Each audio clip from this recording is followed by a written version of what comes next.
Welcome to Aaron Mahnke's Cabinet of Curiosities, a production of iHeartRadio and Grim and Mild. Our world is full of the unexplainable. And if history is an open book, all of these amazing tales are right there on display, just waiting for us to explore. Welcome to the Cabinet of Curiosities.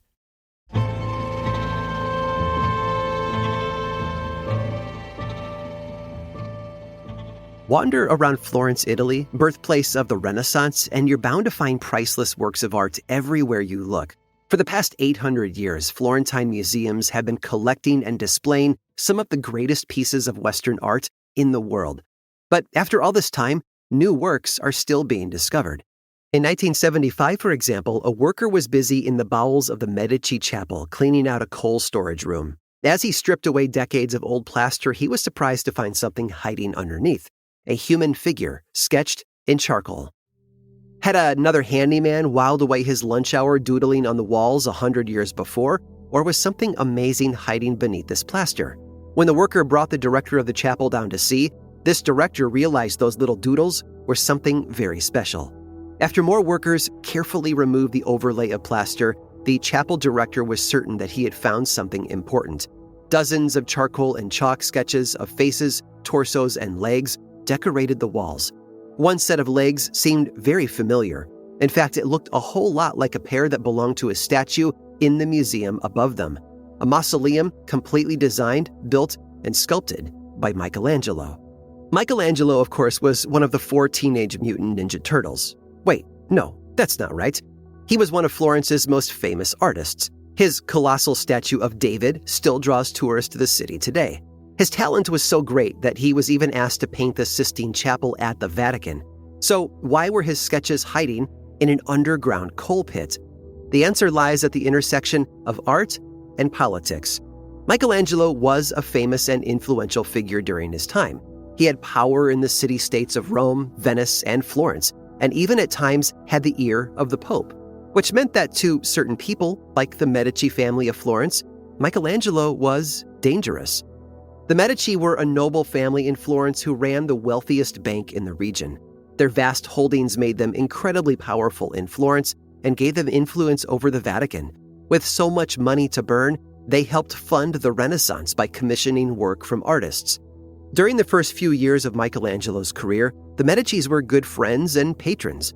Beginning in 1489, when Michelangelo was just a 14-year-old apprentice, he was taken in by the Medici court and supported as an artist. He painted, sculpted, and designed many works for them over the years. But in 1527, their relationship abruptly soured. That year, Florence citizens ousted the Medicis as rulers of the city-state and declared it a true republic. The Medicis countered by raising an army to lay siege to the city. Michelangelo, a native Florentine, immediately jumped into action to help the city that he loved. As a seasoned architect and designer, he helped design the city's siege fortifications to hold off advancing armies. And for 2 years, he helped support Florence. But when the city fell to the Medici forces in 1530, the Medicis were not exactly happy to see their old artist friend. Pope Clement, who also happened to be a member of the Medici family, swore out a warrant for Michelangelo's execution. The Pope, the mouth of the Catholic Church itself, wanted Michelangelo dead. So the great sculptor went into hiding.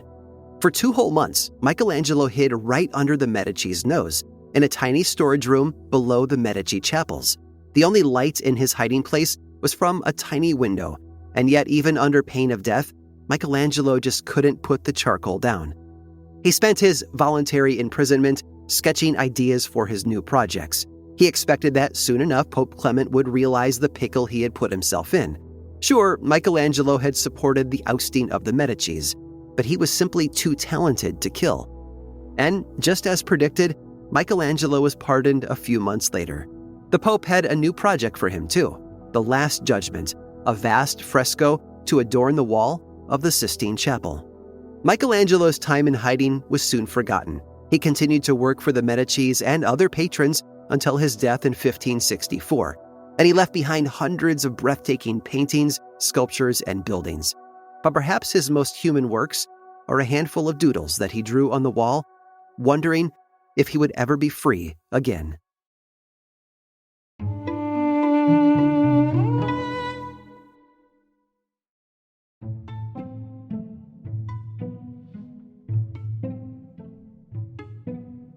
Masked crime fighters are a part of American pop culture, maybe even the most iconic part.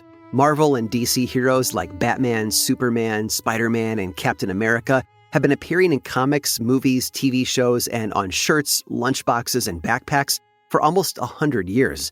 Those heroes have their roots in the pulp adventure novels of the early 20th century, stories about characters such as Zorro and John Carter of Mars. And in turn, those characters were inspired by Wild West folk heroes of the 19th century. So while today superheroes seem like fantasy, men in masks fighting crime was a very real phenomenon in the Old West. Only the real-life masked men were a lot more complicated than their fictional counterparts, and their secret identities were often just as strange as their masked personas. Nathaniel N. Kinney was a striking figure, even when he wasn't preaching from the pulpit. He stood at 6 feet and weighed between 250 and 300 pounds. His fiery sermons matched his imposing stature. He would preach with his Bible in front of him on a podium and his 2 pistols lying on either side. Kinney believed in evangelical morality, a fairly strict interpretation of Christian belief. No drinking, no smoking, no partying, no womanizing, and certainly no criminal behavior of any kind. He was in the wrong place for such beliefs. Nathaniel Kinney brought his family to the Ozarks in 1883. The Ozarks, by the way, are a mountainous region in southern Missouri and northern Arkansas. And in the post-Civil War period, the Ozarks were especially lawless. You see, many of the southern states struggled with law and order in the wake of the Confederacy's loss, and Missouri was always incredibly politically divided, never entirely a Confederate or a Union state. As such, pro-Union and pro-Confederate neighbors often clashed. Nathaniel Kinney, a Union veteran, grew tired of criminals of all kinds. There were dozens of murders in his county, and the culprits often went free by bribing local judges. And so Nathaniel decided to take action. He gathered over a dozen of his local friends and had them meet him at the site of a recent murder. He gave a speech over the body of the murder victim, saying that it was he and his fellow citizens' duty to uphold the law, even if those in power chose not to. So they formed their own crime-fighting society, calling themselves the Bald Knobbers. Not the most intimidating name, but it had meaning behind it. A bald knob is a hill. It refers to the mountainous terrain of the Ozarks. So a bald knobber was essentially someone who traveled over those hills, however arduous they might be. The Bald Knobbers even crafted their own masks. They used flour sacks, so again, not quite as intimidating as Batman, but they worked with what they had. And one day, outlaw brothers Frank and Tubal Taylor got into an argument with a local shopkeeper, John Dickerson. They shot up the store and even wounded John. The brothers were then arrested, but were related to a local judge, so the Bald Knobbers knew that the outlaws would be out on bail soon, and they couldn't quite stomach the thought of that. So the Bald Knobbers donned their masks and rode out into the night, arriving at the jail where the Taylor brothers were being held.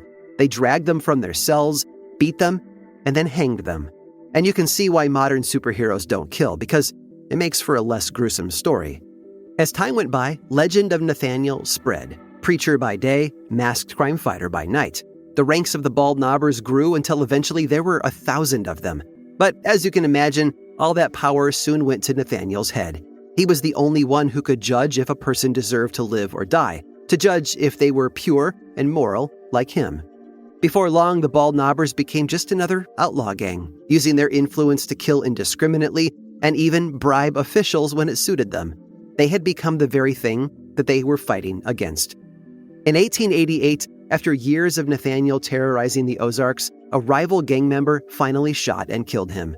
But the legend of the Bald Knobbers lives on, so much so that there's even a theme park ride in the modern-day Ozarks dedicated to the gang, as well as a popular stage play.